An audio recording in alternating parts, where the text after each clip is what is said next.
जितने आस्था चैनल पर कथा सुन रहे हो, जितने फेसबुक और यूट्यूब पर सुन रहे हो, बहुत सावधानी से सुनना।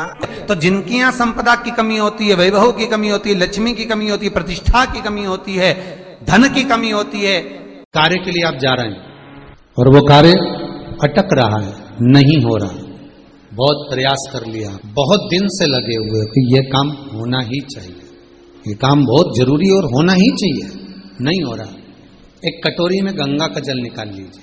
कटोरी में गंगा का जल निकालकर तुम्हारे घर में एक सिक्का पड़ा हो, 1 रुपया, 2 रुपया, 5 रुपया, कोई सा भी एक सिक्का पड़ा हो, जो भी सिक्का पड़ा हो, कुंदकेश्वर महादेव का नाम लेकर, जहां परिंदा होता है, पानी का मटका होता है, पितरों का स्थान होता है, हंडा भरते हो, मटका भरते हो, उसके पास में उस कटोरी को रखकर 1 का सिक्का, 2 का सिक्का, 5 का सिक्का, 10 का सिक्का, जो तुम्हारे पास सिक्का पड़ा हो, जो भी तुम्हारे पास पड़ा हो, वो सिक्के को हथेली में लेकर कुंदकेश्वर महादेव का नाम लेकर उस कटोरी में डाल दीजिए और उस जल को नैनों से लगाकर आप काम के लिए निकल जाइए। वो काम आपका सफल होकर ही रहेगा, छूट नहीं सकता।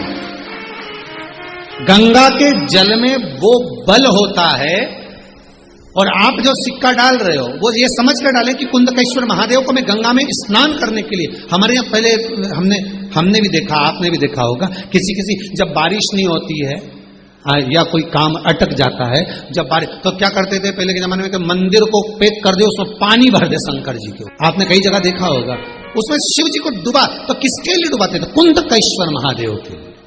ये नियम है कुंदकेश्वर महादेव का। पर आज के जमाने में तो चंपेश्वर महादेव है तो उनको भी डुबा दे, गुप्तेश्वर महादेव है तो उनको भी डुबा दे।